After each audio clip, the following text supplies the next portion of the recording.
Hello and welcome बच्चों। बेटा potential ਦਾ ਜਿਹੜਾ ਆਪਣਾ ਪਹਿਲਾ ਲੈਕਚਰ ਸੀਗਾ ਉਹਦੇ ਵਿੱਚ ਜਿਹੜੇ ਰਿਜ਼ਲਟ ਸੀਗੇ ਇੱਕ ਤਾਂ ਆਪਾਂ ਉਹਨਾਂ ਨੂੰ ਜਲਦੀ ਜਲਦੀ ਰਿਵਾਈਜ਼ ਕਰਨਾ ਹੈ। ਫਿਰ ਉਸ ਤੋਂ ਬਾਅਦ ਇਸ ਲੈਕਚਰ ਦੇ ਵਿੱਚ ਆਪਾਂ ਥੋੜੇ ਨੂਮੈਰੀਕਲਸ ਕਰਨੇ ਹੈ ਐਂਡ ਵੈਰੀ ਇੰਪੋਰਟੈਂਟ ਡੈਰੀਵੇਸ਼ਨਸ ਨੇ from examination point of view and ਇਸ ਪੁਆਇੰਟ ਆਫ ਵਿਊ ਨਾਲ ਵੀ ਕਿ ਉਹ ਵਾਲੀ ਡੈਰੀਵੇਸ਼ਨਸ ਦਾ ਜਿਹੜਾ ਰਿਜ਼ਲਟ ਹੈ ਉਹ ਅਗਲੇ ਚੈਪਟਰ 'ਚ ਯੂਜ਼ ਵੀ ਹੋਣਾ ਹੈ। ਸੋ ਸ਼ੁਰੂ ਕਰਾਂਗੇ। ਧਿਆਨ ਨਾਲ ਆਪਦੀ ਕਾਪੀ ਪੈਨ ਆਪਦੇ ਕੋਲ ਰੱਖਣਾ। ਤਾਂ ਪਹਿਲੇ ਨੰਬਰ ਤੇ ਆਪਾਂ ਪਿਛਲੀ ਕਲਾਸ ਦੇ ਵਿੱਚ ਇਹ ਪੜ੍ਹਿਆ ਸੀ ਕਿ ਪੋਟੈਂਸ਼ੀਅਲ એનર્ਜੀ ਡਿਫਰੈਂਸ ਕੀ ਹੈ। ਤਾਂ ਮੈਂ ਸਿਰਫ ਫਾਰਮੂਲੇ ਦੀ ਗੱਲ ਕਰਾਂਗਾ ਕਿ ਪੋਟੈਂਸ਼ੀਅਲ એનર્ਜੀ ਡਿਫਰੈਂਸ ਕੋਈ ਵੀ ਦੋ ਪੁਆਇੰਟਾਂ ਦੇ ਵਿੱਚ ਸੋਰਸ ਚਾਰਜ ਦੇ ਕਰਕੇ ਜੇ ਆਪਾਂ ਪੋਜ਼ਿਟਿਵ ਲਿਆ ਤਾਂ ਆਹ ਜ਼ਿਆਦਾ ਪੋਟੈਂਸ਼ੀਅਲ ਹੈ ਤੇ ਆਹ ਪੱਕਾ ਕੀ ਹੈ, ਇੱਥੇ ਜ਼ਿਆਦਾ એનર્ਜੀ ਤੇ ਇੱਥੇ ਕੀ ਘੱਟ ਹੈ। ਤਾਂ ਜਿਹੜਾ ਪੋਟੈਂਸ਼ੀਅਲ એનર્ਜੀ ਡਿਫਰੈਂਸ ਹੈ ਉਹ ਕਿਹਦੇ ਬਰਾਬਰ ਹੁੰਦਾ ਜਿੰਨਾ ਆਪਾਂ ਨੂੰ ਵਰਕ ਕਰਨਾ ਪਏਗਾ ਮਿਨੀਮਮ। ਇੱਥੋਂ ਲੈ ਕੇ ਇੱਥੋਂ ਤੱਕ ਲੈ ਕੇ ਜਾਣ ਲਈ ਮਿਨੀਮਮ ਬਾਰੇ ਆਪਣੀ ਕਾਫੀ ਡਿਸਕਸ਼ਨ ਹੋਈ ਕਿ ਮਿਨੀਮਮ ਵਰਕ ਕਦੋਂ ਹੁੰਦਾ ਹੈ। ਤਾਂ ਇਹ ਬਰਾਬਰ ਕਿੰਦੇ ਆਏਗਾ। ਹੁਣ ਇੱਕ ਗੱਲ ਇਹ ਧਿਆਨ 'ਚ ਰੱਖਣੀ ਹੈ ਕਿਉਂਕਿ ਪੱਕੀ ਗੱਲ ਹੈ ਕਿ ਜੇ ਆਹ ਪੋਜ਼ਿਟਿਵ ਹੈ ਆਹ ਵੱਡਾ ਹੈ ਇਹ ਛੋਟਾ ਹੈ, ਇਹਨਾਂ ਮਤਲਬ ਵੱਡੇ 'ਚੋਂ ਛੋਟਾ ਮਾਈਨਸ ਕਰੋਗੇ ਤੇ ਆਹ ਜਿਹੜੀ ਟਰਮ ਲਿਖੀ ਹੋਈ ਹੈ ਇਹ ਪੋਜ਼ਿਟਿਵ ਹੈ। ਇਹਦਾ ਮਤਲਬ ਜਿਹੜਾ ਮੈਂ ਆਹ ਲਿਖਿਆ ਹੋਇਆ ਹੈ ਕੱਲ ਦੀ ਆਪਣੀ ਲਾਸਟ ਡੈਰੀਵੇਸ਼ਨ ਦਾ ਰਿਜ਼ਲਟ ਵੀ ਇਹੀ ਗੱਲ ਕਹਿੰਦਾ ਸੀਗਾ ਕਿ ਇਹਦੇ ਅੱਗੇ ਨੈਗੇਟਿਵ ਸਾਈਨ ਪਾਉਣ ਦਾ ਮਤਲਬ ਇਹ ਨਹੀਂ ਹੁੰਦਾ ਕਿ ਉਹ ਮਾਈਨਸ ਦਾ ਹੋ ਗਿਆ। ਹੁਣ ਜਿਵੇਂ ਮੰਨ ਲਓ ਕਿ ਮੈਂ ਇੱਕ ਨੰਬਰ ਲਿਖਾਂ ਇੱਥੇ ਇਦਾਂ ਕਰਕੇ ਮੈਂ ਇਹ ਪੁੱਛਾਂ ਪੁੱਤ ਕਿ ਆਹ ਨੰਬਰ ਜਿਹੜਾ ਲਿਖਿਆ ਹੋਇਆ ਅੰਦਰ ਹੁਣ ਇਹ ਜਿਹੜਾ ਮਿਲਾ ਕੇ ਇਹ ਨੰਬਰ ਨੈਗੇਟਿਵ ਹੈ ਕਿ ਪੋਜ਼ਿਟਿਵ ਹੈ। ਹੁਣ ਜੇ ਤੁਸੀਂ ਕਿਸੇ ਨੇ ਲਿਖੇ ਹੋਏ ਮਾਈਨਸ ਨੂੰ ਵੇਖ ਕੇ ਥੋੜੀ ਨਾ ਕਹਿਣਾ ਹੁੰਦਾ ਕਿ ਉਹ ਨੈਗੇਟਿਵ ਹੈ। ਇਹ ਐਕਚੁਅਲੀ ਇੱਕ ਪੋਜ਼ਿਟਿਵ ਨੰਬਰ ਹੈ ਓਵਰਆਲ, ਸਮਝਦੇ ਹੋ। ਸੋ ਇਹ ਉੱਥੋਂ ਪਤਾ ਲੱਗਦਾ ਵੀ ਇੱਕ ਪੋਜ਼ਿਟਿਵ ਵਰਕ ਹੈ ਵਾਲਾ ਮਤਲਬ ਮੇਰੀ ਗਿਵਨ ਸਿਚੁਏਸ਼ਨ ਦੇ ਹਿਸਾਬ ਨਾਲ। ਫਿਰ ਆਪਾਂ ਗੱਲ ਕੀਤੀ ਸੀ ਕਿ ਜੇ b ਇਨਫਿਨਿਟੀ ਤੇ ਚਲਾ ਜਾਵੇ ਆਵਲਾ ਪੁਆਇੰਟ ਤਾਂ ਉਸ ਜਗ੍ਹਾ ਤੇ ਇਹਦਾ ਫੀਲਡ ਨਹੀਂ ਹੁੰਦਾ। ਸੋ ਉੱਥੋਂ ਦੀ ਆਪਾਂ એનર્ਜੀ ਨੂੰ ਕਿੰਨਾ ਲੈ ਲੈਂਦੇ ਹਾਂ ਜ਼ੀਰੋ, ਯਾਨੀ ਕਿ ਉਹ ਸਾਡਾ ਇੱਕ ਤਰੀਕੇ ਦਾ ਰੈਫਰੈਂਸ ਲੈਵਲ ਹੋ ਗਿਆ।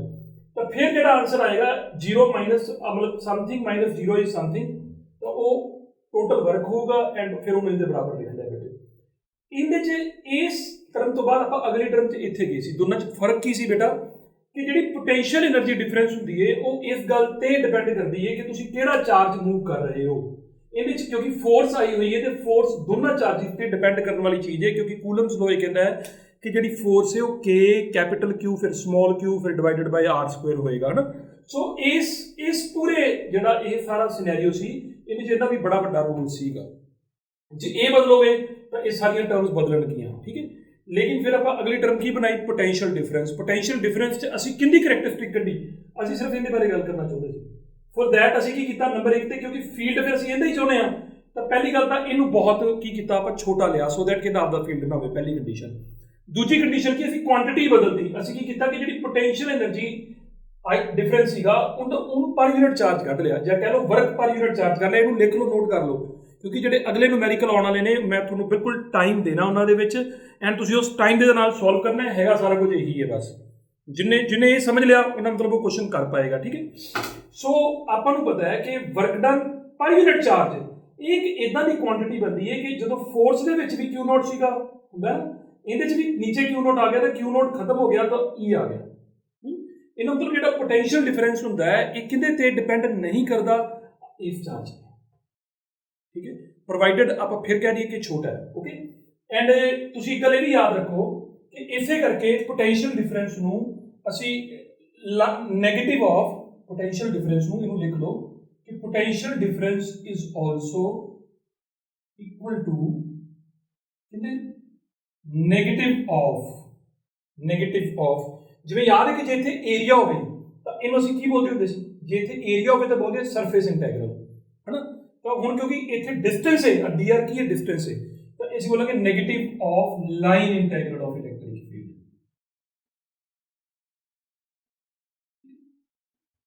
ਇੰਟੈਂਸਿਟੀ ਨਾਲ ਲਿਖੋ। So potential difference is negative of line integral of electric field. ਅੱਗੇ ਚੱਲਦੇ ਆ।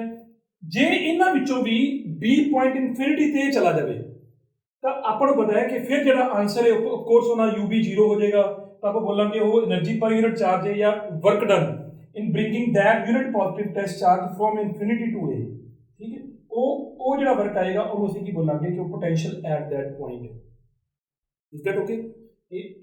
ਇੱਥੋਂ ਤੱਕ ਤੁਹਾਨੂੰ ਕੋਈ ਵੀ ਡਾਊਟ ਨਹੀਂ ਹੋਣਾ ਚਾਹੀਦਾ। ਇਸ ਤੋਂ ਬਾਅਦ ਅਗਲੀ ਗੱਲ ਉਹਨੂੰ ਇਹ ਕਰਾਇਆ ਕਿ ਇੱਕ ਪੁਆਇੰਟ ਚਾਰਜ ਦੇ ਕਰਕੇ, ਮੰਨ ਲਓ ਆਪਾਂ ਕਿਊ ਲਿਆ, ਹੁਣ ਮੈਂ ਛੋਟਾ ਕਿਊ ਤਾਂ ਲਿਆ ਕਿਉਂਕਿ ਤੁਹਾਨੂੰ ਯੂਜੂਅਲੀ ਬੁੱਕਸ ਵਿੱਚ ਸਮਾਲ ਕਿਊ ਹੀ ਦਿਖਣ ਵਾਲਾ ਹੈ।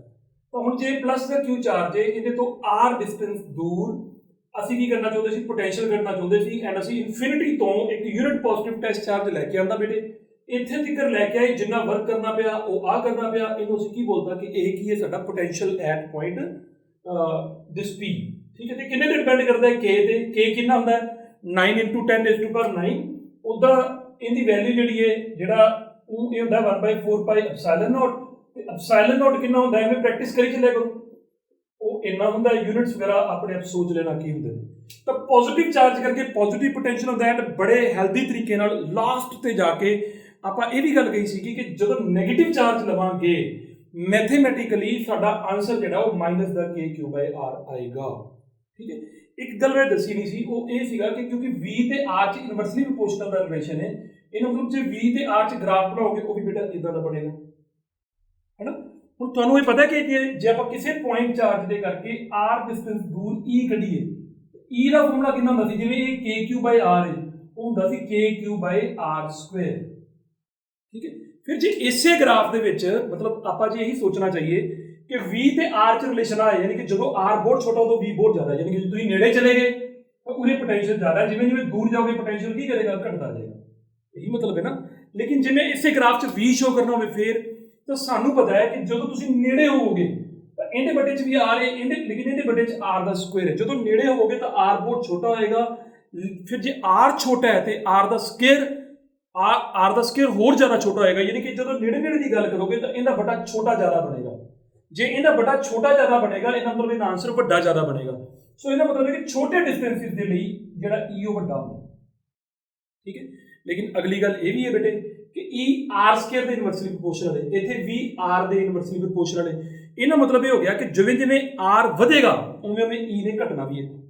ਜਿਵੇਂ ਜਿਵੇਂ ਹੁਣ ਮੈਂ r ਨੂੰ ਵਧਾਉਣ ਲੱਗਾ ਨਾ, ਜਿਵੇਂ ਜਿਵੇਂ r ਨੇ ਵਧਣਾ ਹੈ ਉਵੇਂ ਉਵੇਂ E ਨੇ ਘਟਣਾ ਹੈ, ਜਿਵੇਂ ਜਿਵੇਂ r ਨੇ ਵਧਣਾ ਉਵੇਂ ਉਵੇਂ V ਨੇ ਵੀ ਘਟਣਾ। ਲੇਕਿਨ ਹੁਣ ਕਿਉਂਕਿ ਇਹਦੇ ਨੀਚੇ r² ਹੈ, ਹੁਣ ਜੇ r ਥੋੜਾ ਜਿਹਾ ਵਧੇ, ਮੰਨ ਲਓ ਕਿ ਸੇ ਅਸੀਂ 5 ਸੈਂਟੀਮੀਟਰ ਤੋਂ ਸੇ 10 ਸੈਂਟੀਮੀਟਰ ਤੇ ਚਲੇ ਗਏ, 5 ਤੋਂ 10 ਚਲੇ ਗਏ, ਲੇਕਿਨ ਸਕੁਅਰ 'ਚ ਬਹੁਤ ਫਰਕ ਪੈ ਜਾਂਦਾ। 5 ਦਾ ਸਕੁਅਰ ਹੁੰਦਾ 25 ਤੇ 10 ਦਾ ਸਕੁਅਰ ਹੁੰਦਾ 100। ਹੁਣ 25 ਤੇ 100 'ਚ ਬਹੁਤ ਫਰਕ ਹੈ ਨਾ। I hope you are getting my point. ਮੈਂ ਇਹ ਕਹਿਣਾ ਚਾਹੁੰਦਾ ਕਿ ਜਿਵੇਂ ਜਿਵੇਂ ਦੂਰ ਜਾਓਗੇ ਤੇ ਇਹ ਚੀਜ਼ ਜਿਹੜੀ ਹੈ ਨਾ, ਕਿਉਂਕਿ ਜਿਵੇਂ ਜਿਵੇਂ ਵਧੋਗੇ ਬਹੁਤ ਵੱਡਾ ਵਧੇਗਾ, ਮਤਲਬ ਇਹ ਜਲਦੀ ਛੋਟਾ ਵੀ ਹੋਏਗਾ। ਸੋ ਜੇ ਤੁਸੀਂ ਦੋਨਾਂ ਨੂੰ ਇੱਕੋ ਗ੍ਰਾਫ 'ਚ ਸ਼ੋ ਕਰਨਾ ਹੋਵੇ ਤਾਂ ਉਹ ਇਦਾਂ ਕਰੀਦਾ ਬੇਟੇ। ਹਾਂ, ਕਿਵੇਂ ਸਮਝ ਆਈ ਗੱਲ ਦੀ? ਇਹਦਾ ਮਤਲਬ ਹੈ ਕਿ E ਜਲਦੀ ਘਟਦਾ ਜਾਂਦਾ ਹੈਗਾ। ਇਹਨੂੰ ਦੁਬਾਰਾ ਫਿਰ ਇੱਕ ਵਾਰ ਜਦੋਂ ਦੁਬਾਰਾ ਦੇਖੋ, ਇਹਨੇ ਇੱਕ ਪੁਆਇੰਟ ਨੂੰ ਦੁਬਾਰਾ ਫਿਰ ਸਮਝਣਾ। ਠੀਕ ਹੈ, ਕਦੀ ਨਾ ਕਦੀ ਤੁਹਾਨੂੰ ਇਹਦੀ ਲੋੜ ਪਏਗੀ। ਇਹਦੇ 'ਚ ਫਾਲ ਜਲਦੀ ਹੋਏਗਾ E 'ਚ, ਕਿਉਂਕਿ ਇਹਦੇ 'ਚ r² ਦੇ ਇਨਵਰਸਲੀ ਪ੍ਰੋਪੋਰਸ਼ਨਲ ਹੈ। ਠੀਕ ਹੈ, ਸੋ ਇਹ ਬੇਟੇ ਸੀਗਾ ਆਪਣਾ ਰਿਵੀਜ਼ਨ ਵਰਕ। ਮੈਂ ਇਹਨੂੰ ਇਰੇਜ਼ ਕਰ ਰਿਹਾ ਸੋ ਦੈਟ ਕਿ ਤੁਹਾਡੇ ਕੋਲ ਕੁਐਸਚਨਾਂ ਦੇ ਹਿੰਟ ਨਾ ਆਉਣ। ਠੀਕ ਹੈ, ਜਲਦੀ ਜਲਦੀ ਨੋਟ ਕਰ ਲਓ ਕੀ ਕਰਵਾਇਆ।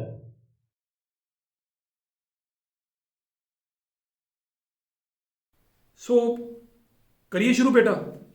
ਤਰੀਕਾ ਆਪਣਾ ਪੁਰਾਣਾ ਹੀ ਹੋਏਗਾ, ਕੁਐਸਚਨ ਸਕਰੀਨ ਤੇ ਆਇਆ ਕਰੇਗਾ। ਟਾਈਮ ਤੁਹਾਨੂੰ ਮੈਂ ਪਹਿਲਾਂ ਦੱਸ ਦੇਣਾ ਕਰਨਾ ਹੈ। ਜੇ ਤਾਂ ਆਪਸ਼ਨਾਂ ਸਮਝਾਉਣ ਵਾਲੀਆਂ ਹੋਈਆਂ ਤਾਂ ਮੈਂ ਸਮਝਾ ਦਾਂਗਾ, ਅਦਰਵਾਈਜ਼ ਅੱਜ ਦੀਆਂ ਆਪਸ਼ਨਾਂ 'ਚ ਸਮਝਾਉਣ ਵਾਲੀ ਕੋਈ ਆਪਸ਼ਨ ਨਹੀਂ ਹੈਗੀ। ਤਾਂ ਟਾਈਮ ਵੇਰੀਏਬਲ ਹੋਊਗਾ, ਕੁਐਸਚਨ ਦੇ ਹਿਸਾਬ ਨਾਲ ਤੁਹਾਨੂੰ ਦਊਂਗਾ। ਠੀਕ ਹੈ, ਤਾਂ ਪਹਿਲਾ ਕੁਐਸਚਨ ਸਕਰੀਨ ਤੇ ਤੁਹਾਡੇ ਕੋਲ ਬੇਟਾ। ਕਰਨਾ ਕੀ ਹੈ ਕਿ ਇੱਕ ਪੁਆਇੰਟ ਚਾਰਜ ਦੇ ਕਰਕੇ ਜਿਹੜਾ ਪੋਟੈਂਸ਼ੀਅਲ ਹੈ ਉਹ ਡਿਸਟੈਂਸ ਤੇ ਡਿਪੈਂਡ ਕਰਦਾ। ਡਿਸਟੈਂਸ ਤੇ ਡਿਪੈਂਡੈਂਸ ਕਿੱਦਾਂ ਦੀ ਹੈ, ਤੁਹਾਨੂੰ ਇਸ ਕੁਐਸਚਨ ਲਈ 10 ਸੈਕਿੰਡ ਦੇਣਾ। ਆਪਸ਼ਨਾਂ ਤੁਹਾਡੇ ਕੋਲ ਨੇ, ਤੁਹਾਡਾ ਟਾਈਮ ਸ਼ੁਰੂ ਹੁੰਦਾ ਹੈ ਹੁਣ। ਜਲਦੀ ਆਨਸਰ ਦਿਓ।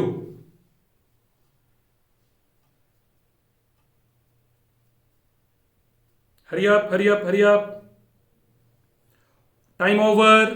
ਤਾਂ ਇਹ ਆਪਾਂ ਹੁਣੇ ਹੀ ਉਧਰ ਕਾਰਨਰ ਤੇ ਲਿਖਿਆ ਸੀਗਾ ਕਿ ਜਿਹੜਾ V ਹੁੰਦਾ ਹੈ ਉਹ ਬਰਾਬਰ ਕਿੰਨੇ ਹੁੰਦਾ ਹੈ, kq/r। ਸੋ ਰਿਲੇਸ਼ਨ ਕੀ ਹੋਇਆ, V is inversely proportional to r। But ਧਿਆਨ 'ਚ ਰੱਖਿਓ ਇਸ ਕੁਐਸਚਨ 'ਚ ਜ਼ਰੂਰੀ ਗੱਲ ਇਹ ਹੈ ਕਿ ਇੱਕ ਪੁਆਇੰਟ ਚਾਰਜ ਲਈ ਇਹ ਵਾਲਾ ਫਾਰਮੂਲਾ ਹੈ। ਰਾਈਟ, ਨੈਕਸਟ ਅਗਲੇ ਕੁਐਸਚਨ ਤੇ ਜਲਦੀ ਮੂਵ ਕਰਾਂਗੇ। ਕੁਐਸਚਨ ਜਿਹੜਾ ਹੈ ਉਹ ਸਕਰੀਨ ਤੇ ਤੁਹਾਡੇ ਕੋਲ ਹੈ। ਇਸ ਕੁਐਸਚਨ ਨੂੰ ਕਰਨ ਲਈ ਤੁਹਾਨੂੰ 15 ਸੈਕਿੰਡ ਮਿਲਣਗੇ, ਪਰ ਮੈਂ ਕੁਐਸਚਨ ਦੀ ਸਟੇਟਮੈਂਟ ਪਹਿਲਾਂ ਸਮਝਾ ਦੇਣਾ ਚਾਹੁੰਦਾ ਕਿ ਤੁਹਾਡੇ ਕੋਲ ਹੈਗਾ ਕੀ ਹੈ ਵੀ ਇੱਕ ਪੁਆਇੰਟ ਚਾਰਜ ਹੈ, ਉਹਨੂੰ ਤੁਸੀਂ 2 ਪੁਆਇੰਟਸ 'ਚ ਮੂਵ ਕਰਨਾ ਹੈ ਫਰੋਮ P ਟੂ Q। ਤੁਸੀਂ ਕਿੰਨਾ ਵਰਕ ਕਰਨਾ ਹੈ, 5 × 10⁻⁻⁴ ਜੂਲ। ਚਾਰਜ ਕਿੰਨਾ ਹੈ, 100 ਮਾਈਕਰੋ ਕੂਲਮ ਦਾ। ਤੇ ਤੁਹਾਡਾ ਜਿਹੜਾ P ਪੁਆਇੰਟ ਹੈ ਉੱਥੇ ਤੁਹਾਨੂੰ ਪੋਟੈਂਸ਼ੀਅਲ ਗਿਵਨ ਹੈ 10 ਵੋਲਟ ਦਾ। ਤੁਸੀਂ Q ਤੇ ਪੋਟੈਂਸ਼ੀਅਲ ਕੱਢਣਾ ਹੈ ਕਿੰਨਾ ਹੈ, ਠੀਕ ਹੈ। ਸੋ ਆਪਸ਼ਨਾਂ ਤੁਹਾਡੇ ਕੋਲ ਨੇ, ਤੁਹਾਡਾ ਟਾਈਮ ਸ਼ੁਰੂ ਹੁੰਦਾ ਹੈ ਹੁਣ।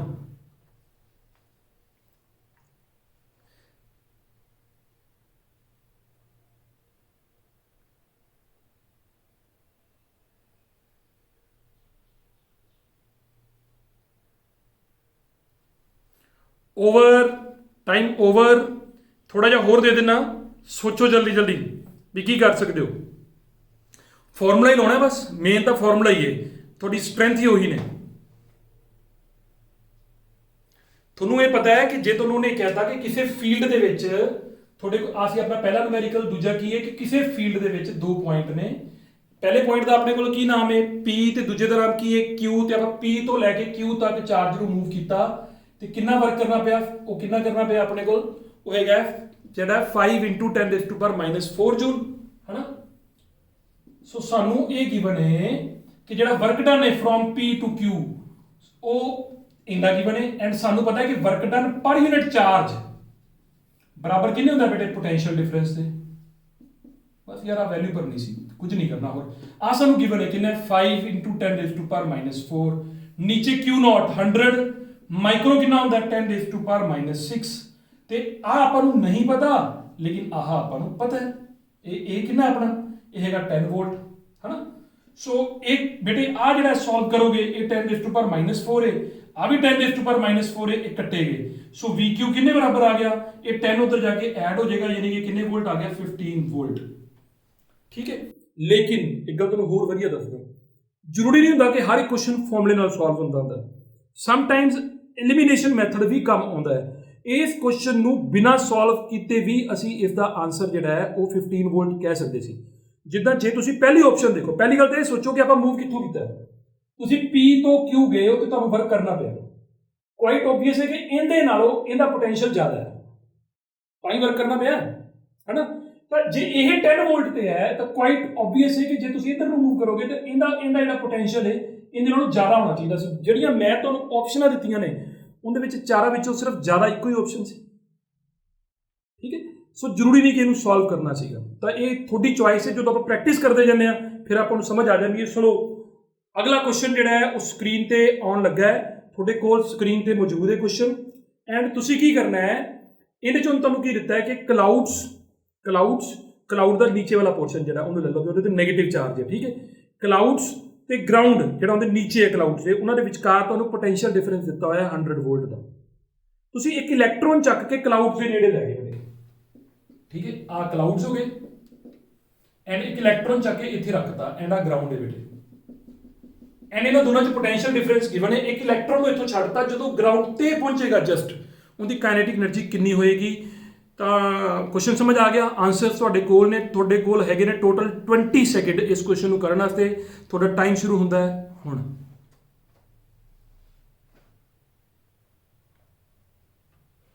ਵੈਰੀ ਈਜ਼ੀ, ਜਾਣ ਕੇ ਬਾਅਦ ਦੇ ਰਿਹਾ, ਮੈਨੂੰ ਲੱਗਦਾ ਕਿ ਤੁਸੀਂ ਪਿਛਲੀ ਵਾਰ ਜ਼ਿਆਦਾ ਟਾਈਮ ਲੈ ਲਿਆ ਸੀ।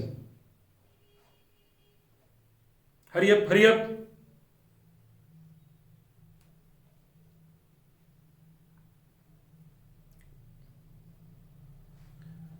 टाइम ओवर बेटा।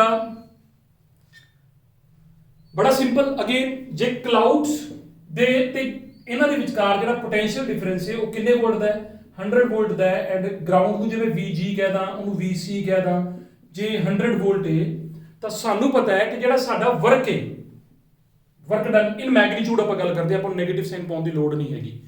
वर्क डन जिहड़ा है इन्हां सारे क्वेश्चनां च इहदे च चार्ज दा साइन पैंदा हुंदा बेटे। तो जो वर्क है इन मैगनीट्यूड कितने बराबर आएगा, वर्क बटा Q, work done per unit charge बराबर कितने होएगा आह, ठीक है। सो पर सानू पता है कि जो साडा चार्ज है कौन है, इलैक्ट्रॉन है। इलैक्ट्रॉन को कितने नाल रिप्रेजेंट करते होते हो, E नाल। सो इथों वर्क कितने बराबर आ गया E × VG - VC। हुण जिहड़ा तुहाडा वर्क है ਉਹੀ ਕਿਹੜੀ એનર્ਜੀ बन के अपीयर हो रहा है, काइनेटिक, है ना। सो ਅਸੀਂ ਕਹਾਂਗੇ ਵੀ ਆਹੀ ਚੀਜ਼ ਨੇ ਕਿਹੜੀ એનર્ਜੀ ਬਣ ਜਾਣਾ ਹੈ, ਕਾइनेटिक એનર્ਜੀ।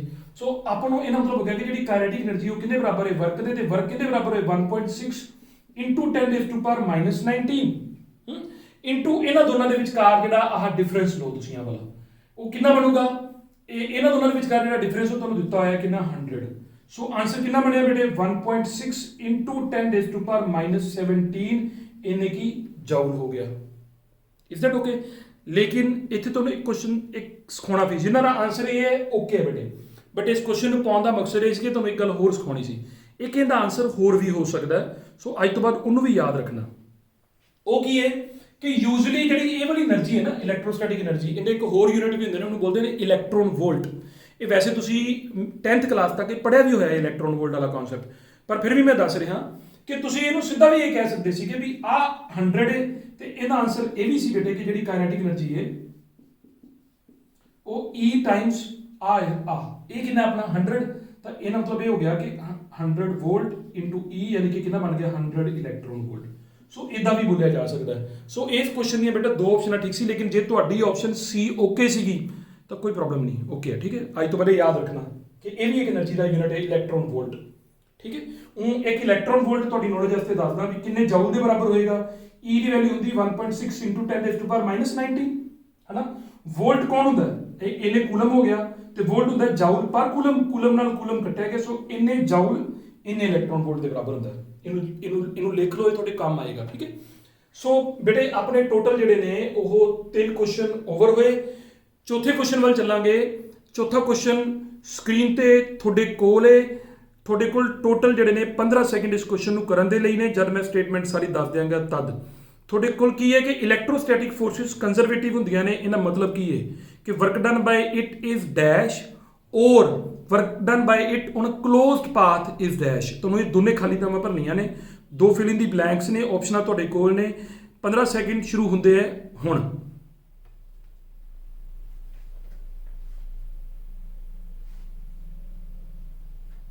Hurry up.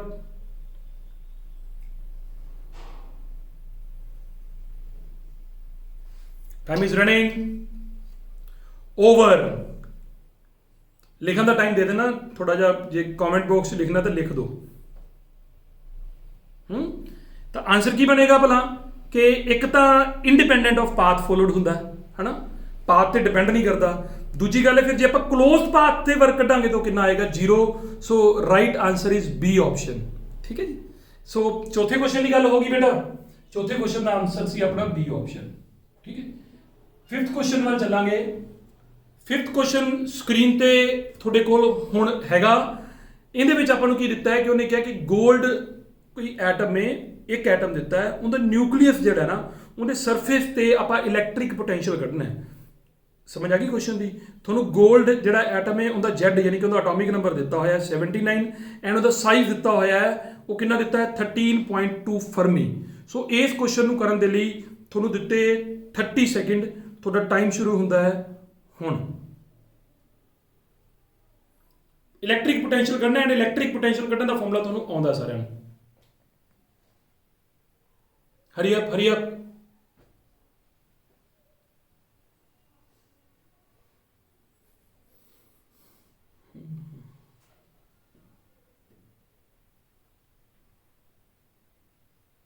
टिक टिक टिक टिक जल्दी।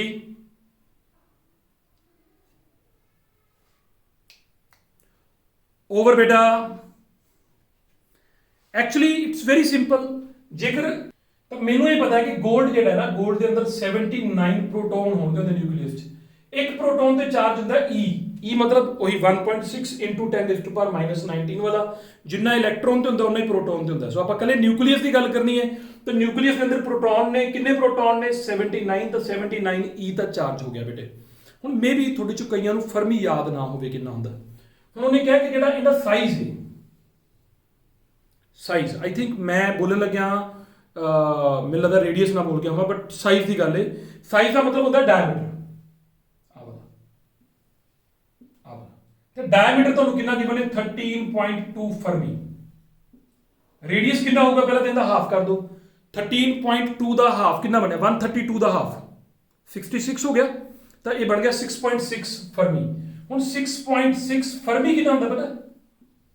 फर्मी होंदा 10⁻⁻, ये डिस्टेंस का यूनिट है बेटे, ये होंदा 10⁻⁻15 मीटर। Is that okay? हुण आपां की करना चाहुंदे हां, पोटेंशियल का फॉर्मूला की होंदा KQ/R। ओके, K ਆਪਾਂ ਨੂੰ ਪਤਾ ਹੈ ਕਿ ਕਿੰਨਾ ਹੁੰਦਾ 9 into 10 raised to power 9 Q ਕਿੰਨਾ ਗਿਵਨ ਹੈ ਆਪਾਂ ਨੂੰ 79 E ਕਿੰਨਾ ਹੁੰਦਾ 1.6 into 10 raised to power minus 19 ਤੇ R ਕਿੰਨਾ ਹੈ 6.6 into 10 raised to power minus 15 ਇਹਨੇ ਕੀ ਆਏਗਾ ਵੋਲਟ ਠੀਕ ਹੈ ਹੁਣ ਨੂਮੈਰੀਕਲ ਨੂੰ ਕਿੱਦਾਂ ਸੋਲਵ ਕਰੀਦਾ ਹੁੰਦਾ ਹਮੇਸ਼ਾ ਜਿਹੜੀਆਂ ਨੂਮੈਰਿਕ ਵੈਲਿਊਜ਼ ਉਹਨਾਂ ਨੂੰ ਅਲੱਗ ਕਰ ਲਓ ਪਹਿਲਾਂ ਤਾਂ 9 79 1.6 divided by 6.6 अलग कर लो बाकी इकट्ठियां कर दो बेटा इकट्ठियां भी इको स्टेप कर दिए अब माइनस का 15 ऊपर जाके प्लस हो जाएगा 15 जो ऊपर जाके प्लस होएगा 15 ते 9 कितना बन गया 24 हो गया 24 चो 19 ना माइनस हो जाएंगे यानी कि कितना हो गया 5 ਹੁਣ ਮੇਰੀ ਗੱਲ ਨੂੰ ਧਿਆਨ ਨਾਲ ਸੁਣੋ ਇੱਕ ਵਾਰ ਆਪਸ਼ਨਾਂ ਕੋਲ ਜਾਓ ਹੁਣ ਜਿਹੜੀਆਂ ਤੁਹਾਡੇ ਕੋਲ ਜਿਹੜੀਆਂ ਚਾਰੋਂ ਆਪਸ਼ਨਾਂ ਨੇ ਉਹਨਾਂ ਵਿੱਚ 10 raised to power 5 ਵਾਲੀ ਆਪਸ਼ਨ ਨੂੰ ਆਨਸਰ ਨਾ ਲਾ ਦੇਣਾ ਧਿਆਨ ਨਾਲ ਸੁਣਿਓ ਕੀ ਹੋਊਗਾ अंदाजा लाने का न्यूमेरिक वैल्यू कितनी आएगी अप्रोक्सीमेटली फिर तो मैं सीधा आइडिया दे दूंगा आप ऑप्शन वाले क्वेश्चन जिदा कर सकते हैं सोल्व करने की लोड़ ही नहीं जो मैं 6 पॉइंट समथिंग नो 79 ना कटांगा आ वाला तो अप्रोक्सीमेटली 12 और 13 ਦੇ ਨੇੜੇ ਤੇੜੇ ਆਏਗਾ 13 ਲਾ ਲਓ 12 ਲਾ ਲਓ ਇੰਨੇ ਦੇ ਕਰੀਬ ਆਏਗਾ ਹਨਾ ਜਦੋਂ ਇਹਨੂੰ 12 ਤੇ ਜਾਂ 13 ਦੇ ਨੇੜੇ ਲੈ ਲਓ 13 ਹੀ ਮੰਨ ਲਓ ਮੈਨੂੰ ਕੋਈ ਪ੍ਰੋਬਲਮ ਨਹੀਂ ਹੈਗੀ 13 ਨੂੰ 9 ਨਾਲ ਕਰੋਗੇ ਤਾਂ 117 ਹੋ ਗਿਆ ਹਨਾ 13 ਨੂੰ 9 ਨਾਲ 13 ਨਾਲ 117 ਹੋ ਗਿਆ 170 ਨੂੰ ਜੇ ਤੁਸੀਂ 1.5 ਨਾਲ ਮਲਟੀਪਲਾਈ ਕਰੋ ਦਿਸ ਇਜ਼ 1.5 ਤੇ ਕਿਸੇ ਦਾ 1.5 ਟਾਈਮਸ ਕਰੋਗੇ ਤੇ ਲਗਭਗ 200 ਦੇ ਨੇੜੇ ਤੇੜੇ ਆਏਗਾ ਕੁਝ ਵੀ ਹਨਾ ਤਾਂ ਦੇਖੋ ਸਾਰੀਆਂ ਆਪਸ਼ਨਾਂ ਚ 1.7 ਤਾਂ ਹੈਗਾ ਹੀ ਹੈਗਾ ਸੋ ਇਹਨਾਂ ਮਤਲਬ ਪੱਕੀ ਗੱਲ ਹੈ ਕਿ ਜਿਹੜੀ ਨੂਮੈਰਿਕ ਵੈਲਿਊ ਆਣੀ ਹੈ ਉਹ ਕੁਝ ਐਦਾਂ ਦੀ ਆਏਗੀ 170 ਦੇ ਲਾਗੇ 200 ਦੇ ਨੇੜੇ ਤੇੜੇ ਚੀਜ਼ ਜਾਂਦੀ ਪਈ ਨਾ ਹੁਣ ਆਪਸ਼ਨਾਂ ਮੈਨੂੰ ਇਹ ਦੱਸ ਰਹੀਆਂ ਨੇ ਕਿ ਪੱਕੀ ਗੱਲ ਹੈ ਕਿ ਫਿਰ ਉਹ 170 ਹੀ ਹੋ ਸਕਦਾ 200 ਦੇ ਨੇੜੇ ਤਾਂ ਹੁਣ ਇਹ ਐਵੇਂ ਦੀ ਸਿਚੁਏਸ਼ਨ ਹੈ ਬੇਟੇ ਤਾਂ ਇਥੋਂ ਆਨਸਰ ਕਿੰਨਾ ਬਣਿਆ 1.7 into 10 raised to power 7 volt so without solving ਮੈਂ ਇਸ ਕੁਐਸਚਨ ਦਾ ਆਨਸਰ ਕੱਢ ਸਕਦਾ ਠੀਕ ਹੈ ਨੈਕਸਟ ਕੁਐਸਚਨ ਵੱਲ ਚੱਲਾਂਗੇ it's very very good question and ਸਾਨੂੰ ਕੁਝ ਸਿਖਾ ਕੇ ਵੀ ਜਾਏਗਾ ਸਕਰੀਨ ਤੇ ਤੁਹਾਡੇ ਕੋਲ ਕੁਐਸਚਨ ਮੌਜੂਦ ਹੈ ਬੇਟੇ ਕੀ ਕਰਨਾ ਆਪਾਂ ਕਿ ਕਹਿੰਦਾ ਵੀ ਕਿਸੇ ਪੁਆਇੰਟ ਚਾਰਜ ਕਰਕੇ r ਡਿਸਟੈਂਸ ਦੂਰ ਕਿਸੇ ਪੁਆਇੰਟ ਚਾਰਜ ਕਰਕੇ r ਡਿਸਟੈਂਸ ਦੂਰ ਜਿੰਨਾ ਉੱਥੇ ਮੈਗਨੀਟਿਊਡ ਹੈ ਇਲੈਕਟ੍ਰਿਕ ਫੀਲਡ ਇੰਟੈਂਸਿਟੀ ਦਾ ਉਨਾ ਹੀ ਉੱਥੇ ਪੋਟੈਂਸ਼ੀਅਲ ਹੈ ਠੀਕ ਹੈ ਐਂਡ ਸਾਰਾ ਕੁਝ ਐਸਆਈ ਯੂਨਿਟਸ ਗਿਵਨ ਹੈ ਇਹ ਗੱਲ ਧਿਆਨ ਰੱਖਣਾ ਤਾਂ ਆਪਾਂ ਕੀ ਕਰਨਾ ਹੈ ਕਿ ਉਸ r ਦੀ ਵੈਲਿਊ ਕਿੰਨੀ ਹੋਏਗੀ ਉੱਥੇ ਪੋਟੈਂਸ਼ੀਅਲ ਵੀ ਉਨਾ ਹੈ ਇਲੈਕਟ੍ਰਿਕ ਫੀਲਡ ਇੰਟੈਂਸਿਟੀ ਵੀ ਉਨੀ ਆਪਸ਼ਨਲ ਤੁਹਾਡੇ ਕੋਲ ਨੇ ਤੁਹਾਡਾ ਟਾਈਮ 20 ਸੈਕਿੰਡ ਦਾ ਸ਼ੁਰੂ ਹੁੰਦਾ ਹੁਣ it's very very easy question ਤੁਹਾਨੂੰ ਫਾਰਮੂਲਾ ਆਉਣਾ ਚਾਹੀਦਾ ਹੈ ਸੋ ਜਲਦੀ hurry up it's a very good question bete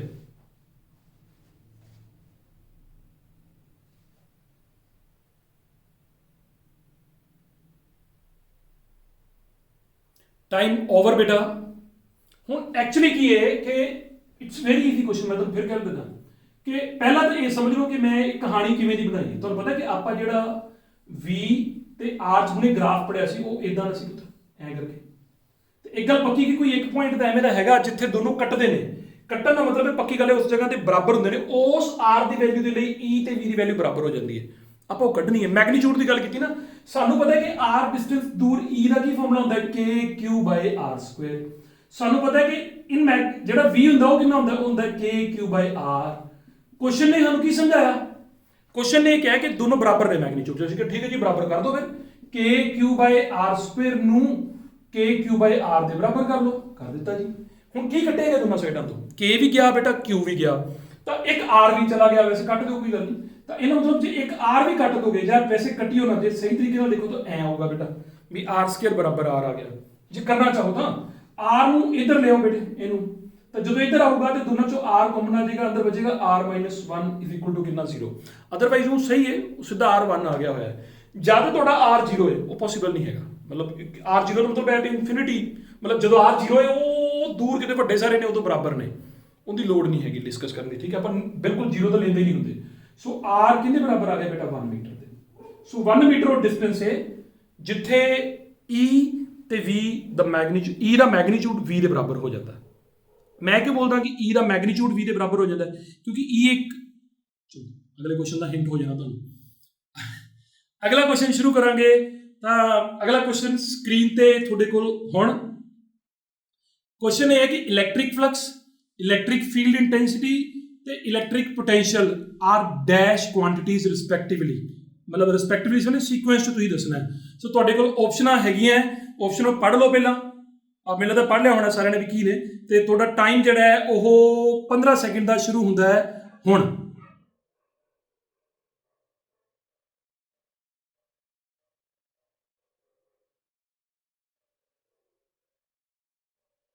रिया बड़ा सौखा है।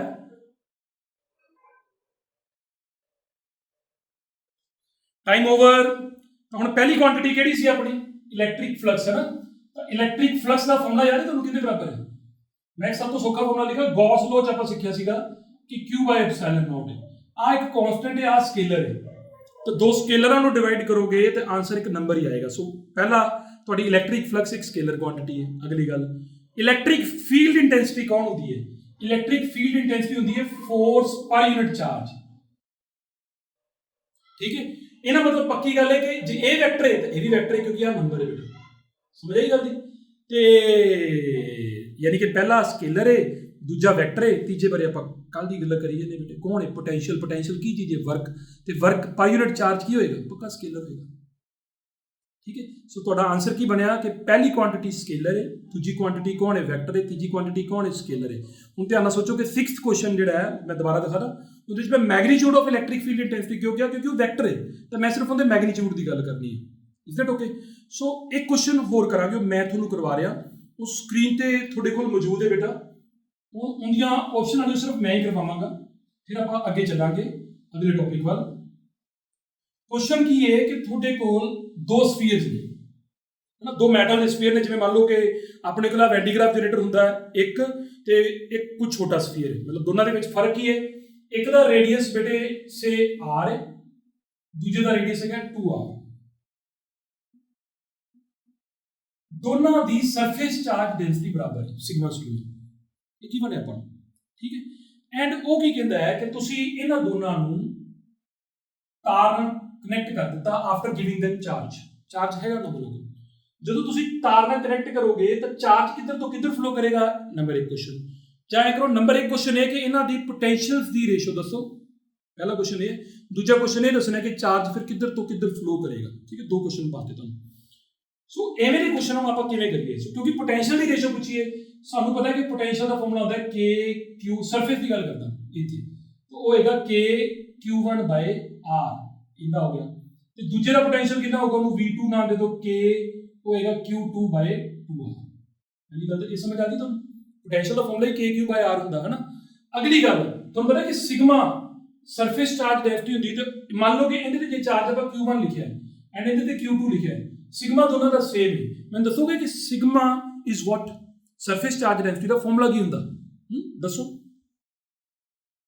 ਤੁਹਾਡੀ ਉਹ ਪ੍ਰੈਕਟਿਸ ਹੈ ਬੇਟੇ, ਜਿੰਨਾ ਤੁਸੀਂ ਆਪਦੇ ਆਪ ਨਾਲ ਰਿਵਾਈਜ਼ ਕਰੋਗੇ ਉਨਾ ਵਧੀਆ। ਠੀਕ ਹੈ ਨਾ, ਇਹ ਕੋਈ ਮੂਵੀ ਨਹੀਂ ਹੈਗੀ। ਇਹਦੇ ਵਿੱਚ ਇਹ ਕਿ ਆਪਾਂ ਆਪਦੇ ਆਪ ਨਾਲ ਹੀ ਲੜਾਈ ਕਰ ਰਹੇ ਹਾਂ ਕਿ ਆਪਾਂ ਨੂੰ ਚੀਜ਼ਾਂ ਸਮਝ ਆਉਣੀਆਂ ਸ਼ੁਰੂ ਹੋਣ। ਉਹ ਉਦੋਂ ਹੋਣੀਆਂ ਸ਼ੁਰੂ ਹੋਣਗੀਆਂ ਜਦੋਂ ਤੁਹਾਨੂੰ ਰਿਟੇਨ ਹੋਣਾ ਸ਼ੁਰੂ ਹੋ ਗਿਆ, ਤੇ ਰਿਟੇਨ ਉਦੋਂ ਹੋਏਗਾ ਜਦੋਂ ਤੁਸੀਂ ਬਾਰ-ਬਾਰ ਆਪਦੇ ਆਪ ਨੂੰ ਕੁਐਸਚਨਸ ਪੁੱਛੋਗੇ। ਸੋ ਸਿਗਮਾ ਪਤਾ ਕੀ ਹੁੰਦਾ? ਚਾਰਜ ਪਰ ਯੂਨਿਟ ਏਰੀਆ। ਹੁਣ ਜਦੋਂ ਆਪਾਂ ਇੱਥੇ ਗੱਲ ਕਰੀਏ ਏਰੀਆ ਕਿੱਥੇ ਹੈ ਬੇਟਾ? ਇਹਦਾ ਆਹ ਵਾਲਾ ਏਰੀਆ, ਤਾਂ ਮੈਂ ਬੋਲਾਂਗਾ ਸਿਗਮਾ ਕਿੰਨੇ ਬਰਾਬਰ ਹੈ? Q1/4πr²। ਸਮਝ ਆਈ? ਇਹਦਾ ਸਰਫੇਸ ਏਰੀਆ। ਲੇਕਿਨ ਜਦੋਂ ਮੈਂ ਇਹਨੂੰ ਪੁੱਛਦਾ, ਇਹ ਕਹਿੰਦਾ ਮੇਰੇ ਤੇ ਚਾਰਜ Q2 ਹੈ ਐਂਡ ਮੇਰਾ ਜਿਹੜਾ ਰੇਡੀਅਸ ਹੈ ਉਹ ਕਿੰਨਾ ਹੈ? 2r²।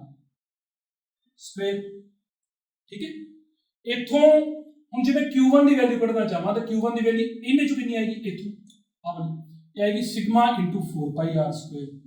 ਤੇ ਜਦੋਂ ਮੈਂ ਇਹਦੇ ਤੋਂ Q2 ਦੀ ਵੈਲਿਊ ਕੱਢਾਂਗਾ ਤਾਂ ਉਹ ਕਿੰਨੀ ਆਏਗੀ?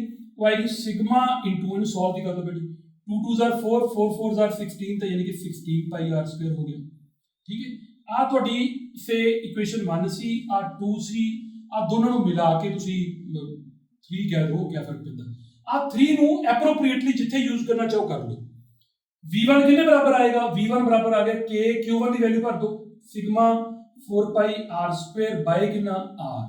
ਸੋ ਕੀ ਕੱਟਿਆ ਗਿਆ ਬੇਟੇ? ਆਪਣੇ ਕੋਲ ਇੱਕ r ਕੱਟਿਆ ਗਿਆ, ਯਾਨੀ ਕਿ ਕਿੰਨਾ ਆ ਗਿਆ? K sigma 4π capital R। ਇੱਕ ਬਚ ਗਿਆ ਨਾ ਆਪਣੇ ਕੋਲ। ਹੁਣ V2 ਦੀ ਗੱਲ ਕਰੋ, V2 ਕਿੰਨਾ ਆ ਗਿਆ? K sigma into 16πr² divided by कौन? 2r। ਉੱਥੇ ਮੈਂ ਭਰ ਰਿਹਾ ਵੈਲਿਊਸ। ਇਹਦਾ ਕਿੰਨਾ ਆਨਸਰ ਆ ਗਿਆ? K ਸਿਗਮਾ ਇੰਟੂ ਕਿੰਨਾ? 8 ਤੇ ਨਾਲ ਪਾਈ ਤੇ ਨਾਲ ਕਿੰਨਾ? r। If you divide these to ਤਾਂ ਤੁਹਾਨੂੰ ਸਮਝ ਆਉਂਦੀ ਹੈ ਕਿ V1 ਡਿਵਾਈਡਡ ਬਾਈ V2 ਕਿੰਨੇ ਬਰਾਬਰ ਆਏਗਾ? ਡਿਵਾਈਡ ਕਰਿਆ ਨਾ ਕਰੋ, ਸਿੱਧਾ ਦੇਖੋ ਕਿੰਨਾ ਆਏਗਾ। ਇਹਨੂੰ ਤੇ ਇਹਨੂੰ ਜਦੋਂ ਡਿਵਾਈਡ ਕਰੋਗੇ ਸਿੱਧੀ ਜਿਹੀ ਗੱਲ ਹੈ ਕਿ ਆਨਸਰ ਕਿੰਨਾ ਹੋਣਾ, ਬਸ ਕਲੀਅਰ ਹੈ, ਉਹ ਲਿਖ ਦਿਆ ਕਰੋ। ਆਪਦਾ ਸਮਾਂ ਤੇ ਆਪਦੇ ਦਿਮਾਗ ਨੂੰ ਬਹੁਤਾ ਜ਼ਿਆਦਾ ਇਹਨਾਂ ਚੀਜ਼ਾਂ 'ਚ ਨਾ ਲਾਇਆ ਕਰੋ। ਮਤਲਬ ਆਪਾਂ ਨੂੰ ਪਤਾ ਕਿ ਕੱਟ ਕੇ ਹਾਫ ਆ ਜਾਣਾ। ਹੁਣ ਇੱਕ ਗੱਲ ਪੱਕੀ ਹੈ ਕਿ ਇਹਨਾਂ ਮਤਲਬ ਕੌਣ ਜ਼ਿਆਦਾ ਹੈ, ਇਹਦੇ ਨਾਲੋਂ ਇਹ ਡਬਲ ਆ ਗਿਆ, ਠੀਕ ਹੈ। ਪਹਿਲੀ ਕੰਪੈਰੀਜ਼ਨ ਤੇ ਇਹ ਹੋ ਗਿਆ। ਅਗਲੀ ਗੱਲ ਹੈ ਜੇ ਇਹਦਾ ਪੋਟੈਂਸ਼ੀਅਲ ਜ਼ਿਆਦਾ ਹੈ, ਸਾਨੂੰ ਪਤਾ ਹੈ ਕਿ ਜੇ ਅਸੀਂ ਪੋਜ਼ਿਟਿਵ ਚਾਰਜ, ਜਦੋਂ ਵੀ ਤੁਹਾਨੂੰ ਪੁੱਛਿਆ ਜਾਵੇ ਨਾ ਵੀ ਚਾਰਜ ਕਿੱਧਰ ਫਲੋ ਕਰੇਗਾ, ਤਾਂ ਤੁਸੀਂ ਪੋਜ਼ਿਟਿਵ ਚਾਰਜ ਬਾਰੇ ਹੀ ਦੱਸਣਾ ਹੁੰਦਾ ਹੈ। ਤੇ ਜੇ ਤੁਸੀਂ ਕੋਈ ਜੇ ਨਾ ਮਤਲਬ ਕਿ ਚਾਰਜ ਪੱਕੀ ਗੱਲ ਹੈ ਹਾਇਰ ਪੋਟੈਂਸ਼ੀਅਲ ਤੋਂ ਕਿੱਧਰ ਜਾਏਗਾ, ਲੋਅਰ ਪੋਟੈਂਸ਼ੀਅਲ ਤੇ ਆਪਣੇ ਆਪ ਹੀ। ਲੋਅਰ ਤੋਂ ਹਾਇਰ ਤੱਕ ਤੁਹਾਨੂੰ ਲੈ ਕੇ ਜਾਣਾ ਪੈਂਦਾ ਹੈ, ਹਾਇਰ ਟੂ ਲੋਅਰ ਆਪੇ ਚਲਾ ਜਾਂਦਾ, ਸਮਝ ਆਈ। ਜਦੋਂ ਆਪਾਂ ਇੱਧਰ ਲਾਣੇ ਵਰਕ ਕਰਦੇ, ਜਦੋਂ ਇੱਥੇ ਛੱਡ ਦੋਗੇ ਟਿਕ ਉਧਰ ਆਪੇ ਭੱਜ ਜਾਊਗਾ। ਸੋ ਇਹ ਕੁਐਸਚਨ ਦਾ ਆਨਸਰ ਹੋਇਆ ਬੇਟੇ। ਅੱਗੇ ਪ੍ਰੋਸੀਡ ਕਰਾਂਗੇ। ਅੱਗੇ ਆਪਾਂ ਜਿਹੜਾ ਕਰਨ ਲੱਗਿਆ ਉਹ ਹੈਗਾ, ਹੁਣ ਆਪਾਂ ਇੱਕ ਪੁਆਇੰਟ ਚਾਰਜ ਕਰਕੇ ਪੋਟੈਂਸ਼ੀਅਲ ਕੱਢ ਲਿਆ, ਹੁਣ ਆਪਾਂ ਕੀ ਕਰਨ ਲੱਗੇ ਆ, ਸੁਪਰਪੋਜੀਸ਼ਨ ਪ੍ਰਿੰਸੀਪਲ ਕਰਨ ਲੱਗੇ ਆ। ਤਾਂ ਸ਼ੁਰੂ ਕਰਦੇ ਆ, ਬਸ ਮੈਂ ਇਰੇਜ਼ ਕਰ ਲਾਂ ਇਹਨੂੰ। ਆਪਾਂ ਕਰਨਾ ਕੀ ਹੈ ਕਿ ਪੋਟੈਂਸ਼ੀਅਲ ਕੱਢਣਾ ਹੈ at a point due to group of charges. ਹੁਣ ਪਲਾਨ ਕੀ ਆਪਣਾ ਦੇਖੋ, ਮੈਂ ਮਤਲਬ ਆਪਾਂ ਆਲਮੋਸਟ ਚਲਦੇ ਚਲਦੇ ਪੋਟੈਂਸ਼ੀਅਲ ਦੇ ਐਂਡ ਤੇ ਆ ਗਏ ਆ। ਇਸ ਤੋਂ ਬਾਅਦ ਆਪਣੇ ਕੋਲ ਇੱਕ ਚੈਪਟਰ ਹੋ ਰਿਹਾ, ਉਹ ਹੈਗਾ ਕੈਪੈਸਿਟਰ। ਹੁਣ ਇਸ ਤੋਂ ਬਾਅਦ ਜਿਹੜੀਆਂ ਜਦੋਂ ਪੋਟੈਂਸ਼ੀਅਲ ਚੈਪਟਰ ਖਤਮ ਹੋ ਜਾਏਗਾ, ਇਸ ਤੋਂ ਬਾਅਦ ਜਿਹੜੇ ਅਗਲੀਆਂ ਵੀਡੀਓਜ਼ ਆਉਣਗੀਆਂ ਉਹ ਸਾਰੀਆਂ ਕੰਪੀਟੀਸ਼ਨ ਬੇਸਡ ਹੋਣਗੀਆਂ। ਕਿਹੜੀਆਂ ਪਿਛਲੇ ਜਿਹੜੇ 4 ਚੈਪਟਰ ਬੀਤ ਗਏ ਉਹਨਾਂ ਦੀਆਂ ਮੈਂ ਉਹਨਾਂ ਦੇ ਨਾਲ ਲਿੰਕਡ ਸਾਰੇ ਟੌਪਿਕਸ ਪਾਵਾਂਗਾ, ਐਂਡ ਉਹਦੇ 'ਚ ਜਿੰਨੇ ਅੱਛੇ ਕੁਐਸਚਨਸ ਹੋ ਸਕੇ ਉਹ ਤੁਹਾਨੂੰ ਕਰਵਾਉਣੇ ਨੇ।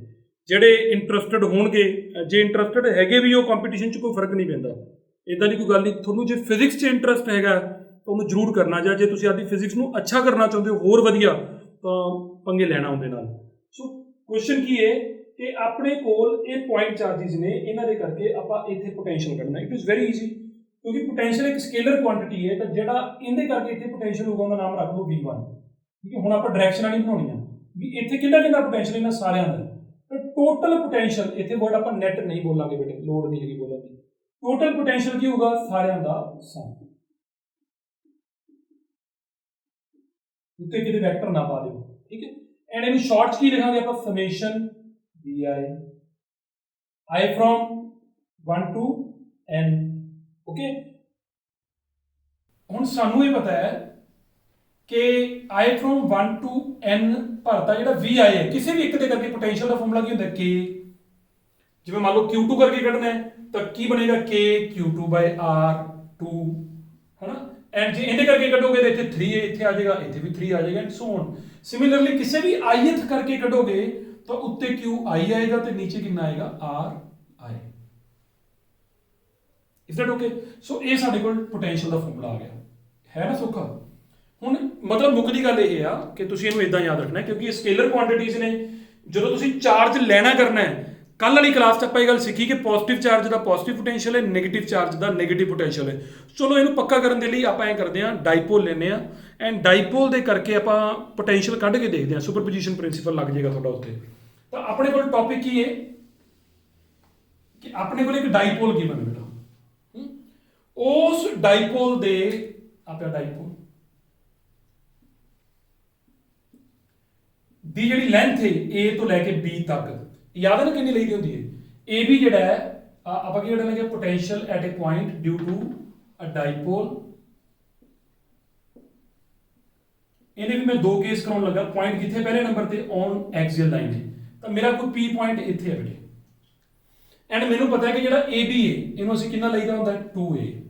ਐਂਡ ਮੈਨੂੰ ਇਹ ਵੀ ਪਤਾ ਕਿ ਜਿਹੜਾ ਡਾਈਪੋਲ ਮੂਵਮੈਂਟ ਹੁੰਦਾ P, ਜੇ ਆਪਾਂ ਮੈਗਨੀਟਿਊਡ ਹੀ ਇਕੱਲਾ ਲਿਖਣ 'ਚ ਇੰਟਰਸਟਡ ਹੋਈਏ, ਉਹ ਬਰਾਬਰ ਹੋਏਗਾ Q × 2A। We no this. And ਸਾਨੂੰ ਇਹ ਵੀ ਪਤਾ ਹੈ ਕਿ ਡਾਈਪੋਲ ਨੂੰ ਅਸੀਂ ਕਿੱਥੋਂ ਪੜ੍ਹਦੇ ਹੁੰਦੇ ਉਹਦੇ ਸੈਂਟਰ ਤੋਂ ਲੈ ਕੇ ਕਿੰਨਾ ਡਿਸਟੈਂਸ ਮੰਨ ਲੈਂਦੇ ਹੁੰਦੇ ਨੂੰ, R। ਐਂਡ ਇੱਥੋਂ ਲੈ ਕੇ ਇੱਥੋਂ ਤੱਕ ਕਿੰਨਾ ਮੰਨਦੇ ਹੁੰਦੇ, 2A। ਸਭ ਤੁਹਾਡੀ ਪ੍ਰੈਕਟਿਸ ਹੈ ਬੇਟੇ, ਸਭ ਪਿਛਲਾ ਕੰਮ ਆਈ ਜਾਣਾ।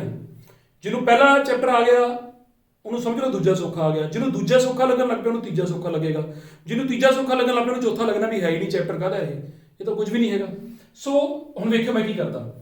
ਪਹਿਲਾਂ ਆਪਾਂ ਨੈਗੇਟਿਵ ਚਾਰਜ ਕਰਕੇ ਪੋਟੈਂਸ਼ੀਅਲ ਕੱਢਦੇ ਹਾਂ, ਉਹਦਾ ਨਾਮ V- ਪਾ ਦਿੰਦੇ ਹਾਂ। ਕਿੰਨੇ ਬਰਾਬਰ ਹੋਊਗਾ ਉਹ, K -Q divided by R distance, ਇਹ ਇੱਥੋਂ ਲੈ ਕੇ ਇੱਥੋਂ ਤੱਕ ਦਾ ਡਿਸਟੈਂਸ।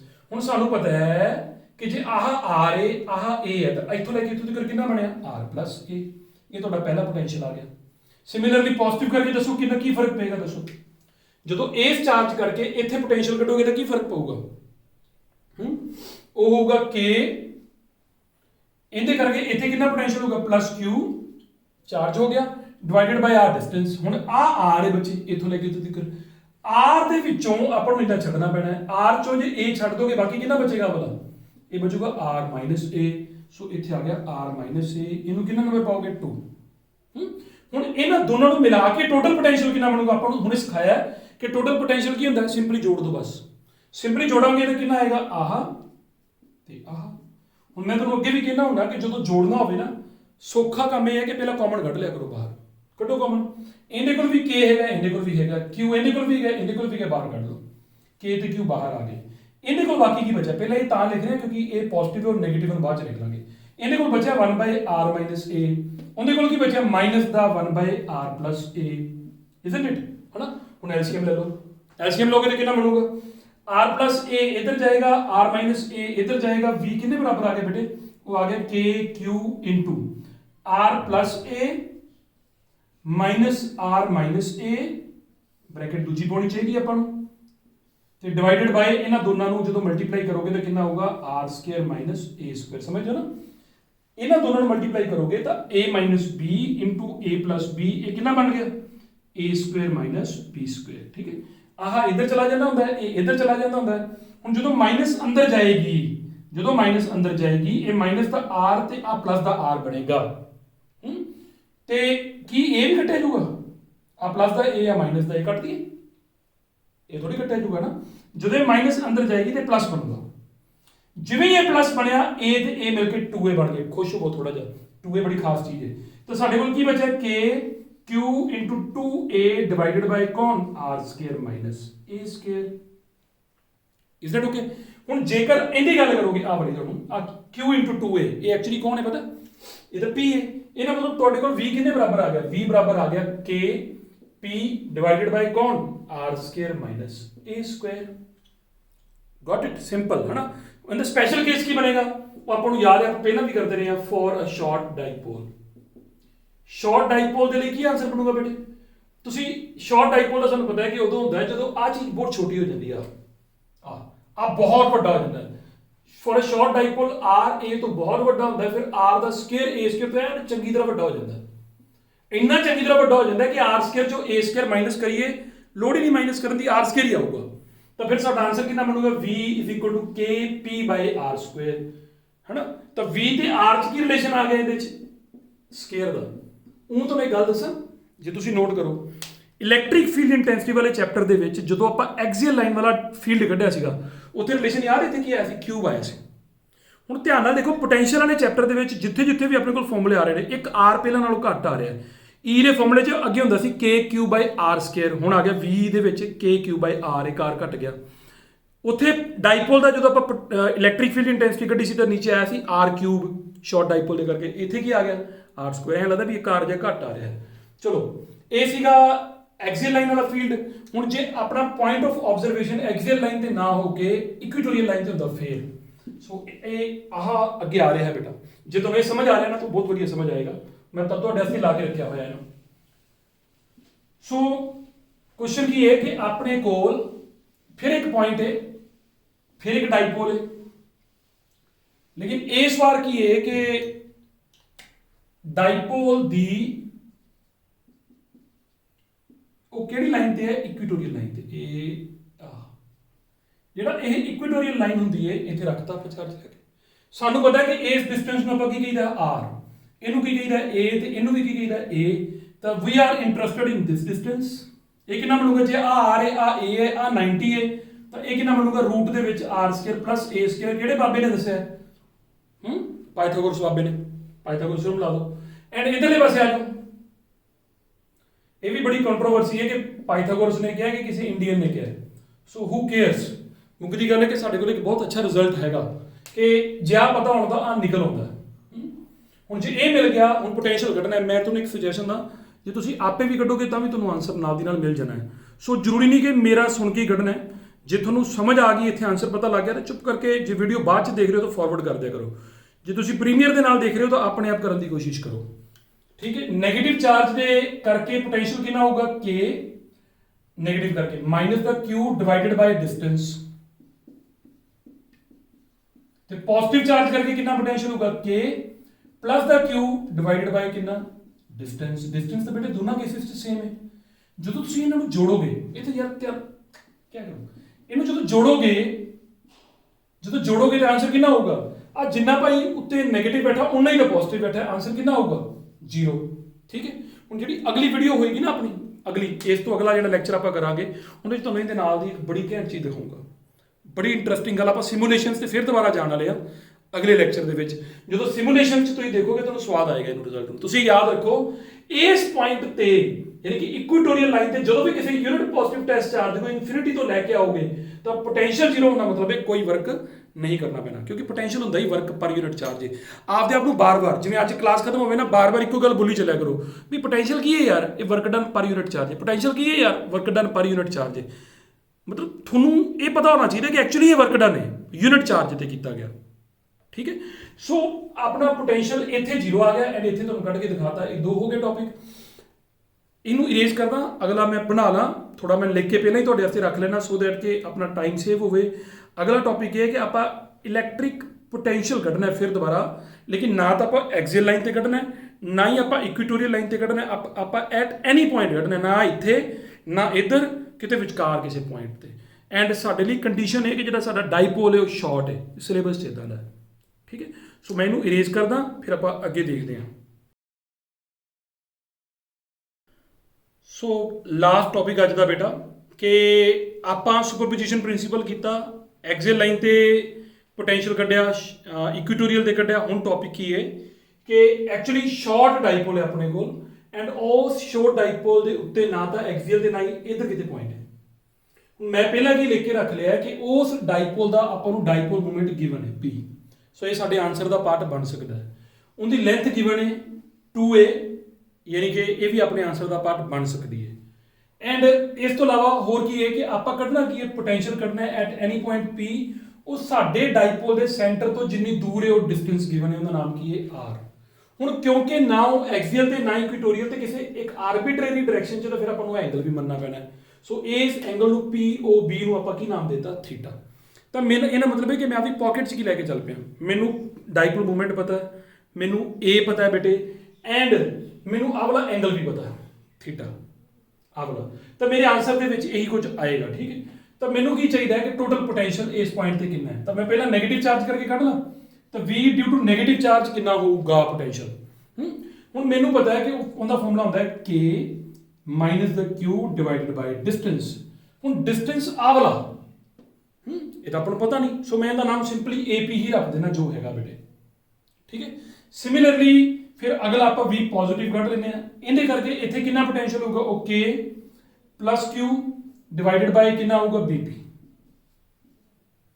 ठीक है आ गया ओके हुण आपां नूं की कहंदा है कि टोटल पोटेंशियल कढो सानू पता है कि जिहड़ा टोटल पोटेंशियल हुंदा वो इन्हां दोहां दा की होएगा बेटे सम मैं दोहां नूं जोड़दा जो दोहां नूं जोड़िया तो की कॉमन आया K ते Q तो बाहर आ गया उवें पुरानी गल आप पहला पॉजिटिव वाला लिख लेने होंगे 1/BP पहला लिख लो माइनस का 1/AP लिख लो ठीक है सो साडे कोल टोटल V जिहड़ा वो इहदे बराबर आ गया KQ * 1/BP माइनस 1/AP इन्ने तक तुसीं नोट कर लो बेटे ठीक है इन्हू चाहे वीडियो नूं पॉज करके नोट कर लियो चाहे जो नोट कर चुके तो ओके गल है बेटा इन्हू स्टार इक्वेशन पा दो हुण प्रॉब्लम की है कि आपां ना तो आंसर च बेटे Q नूं आउण देना ना BP नूं आउण देना ना AP नूं आउण देना उहदी जगह ते R थीटा A ये अलाउड पैरामीटर्स ने ये आंसर च आ सकते ने ठीक है तो आपां की करांगे इनू लियाउण वास्ते हुण जिहड़ा अगला सारा जिहड़े डक्के जे लाए हुए ने ये स्टिक्स ये भी इसे करके लाइए तुहानूं समझाउण वास्ते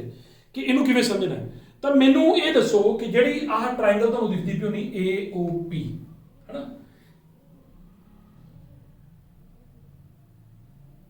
जेकर डाइपोल शॉर्ट है जे डाइपोल बहुत छोटा है तो थोनू नहीं लगता कि आ वाला एंगल जिहड़ा आ वाला ये बहुत छोटा है जिवें मैं इत्थे बनाउण दी कोशिश की है कि जे एक्चुअली अजे भी मैं आप बनाउण दी तो कोशिश की भी छोटा बनावा पर एडा छोटा है नहीं ठीक है हुण इन दिस केस जे मान लो कि आ अपना माइनस Q चार्ज है आ प्लस Q चार्ज है एंड जे मैं इथों इदां मिला दा आ वाला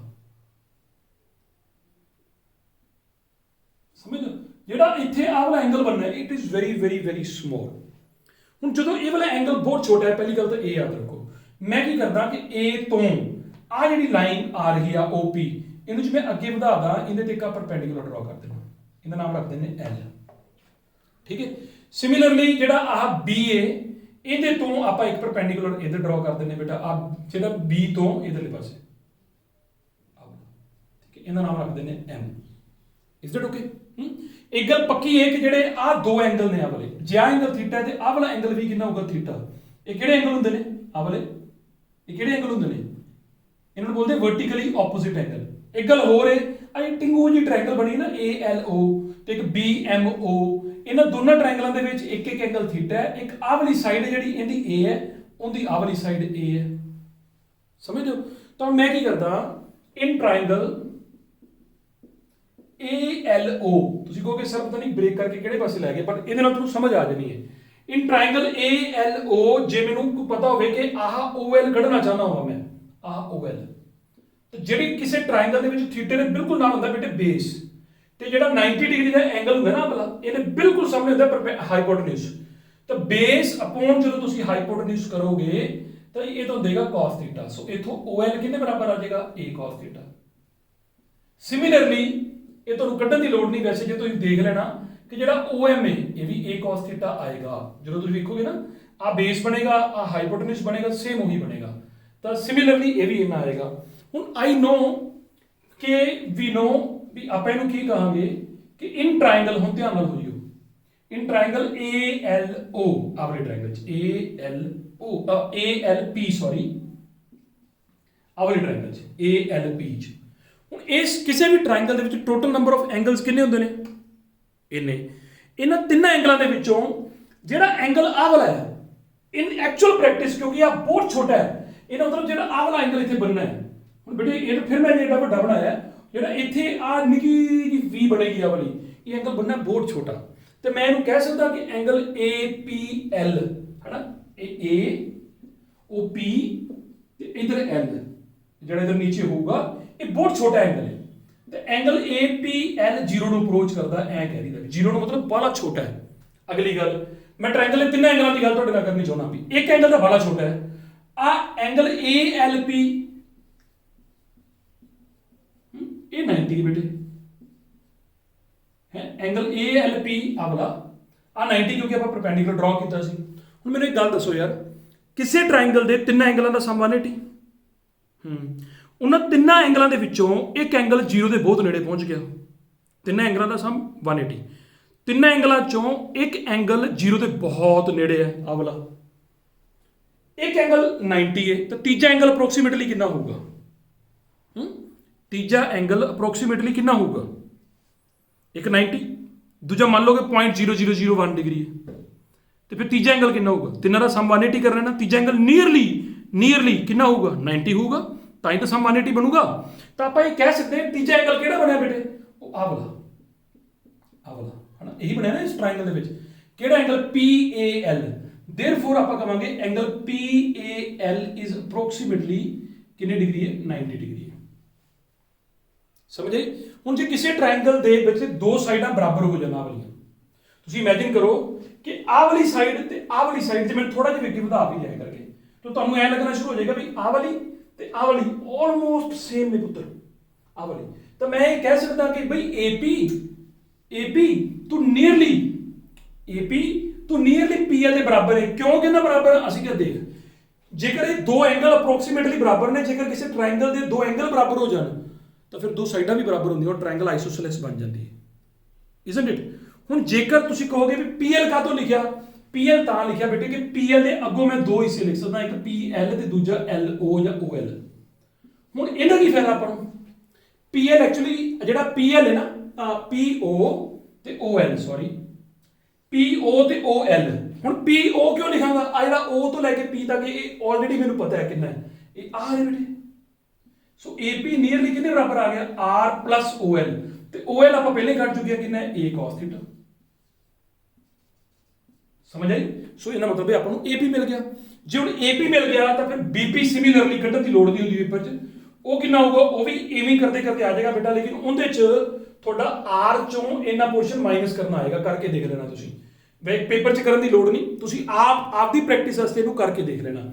ਇਹਦੇ ਵਿੱਚੋਂ ਜਦੋਂ ਇਹਨੂੰ ਮਾਈਨਸ ਕਰੋਗੇ ਤਾਂ ਕਿੰਨਾ ਹੋਊਗਾ? R - A cos theta. ਪੱਕਾ, ਠੀਕ ਹੈ। ਸੋ ਤੁਹਾਡੀ ਸਟਾਰ ਇਕੁਏਸ਼ਨ ਚ ਲਿਆ ਕੇ AP ਤੇ BP ਭਾਈ ਸਾਹਿਬ ਨੂੰ ਭਰ ਦਿਓ। ਕੀ ਫਾਇਦਾ ਹੋਊਗਾ ਤੁਹਾਨੂੰ?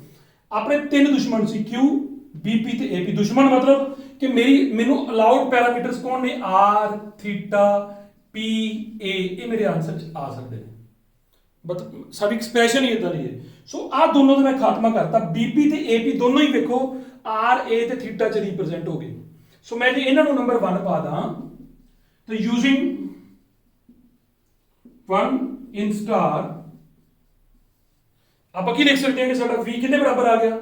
V ਬਰਾਬਰ ਆ ਗਿਆ KQ into 1 by BP। 1 by BP ਕਿੰਨਾ ਹੋਊਗਾ? 1 by R minus A cos theta। ਤੇ ਉਹ ਕਿੰਨਾ ਬੇਟੇ ਆਪਣੇ ਕੋਲ ਦੂਜਾ ਮਾਈਨਸ ਦਾ 1 by AP ਹੋਏਗਾ 1 by R plus A cos theta, isn't it? ਠੀਕ ਹੈ।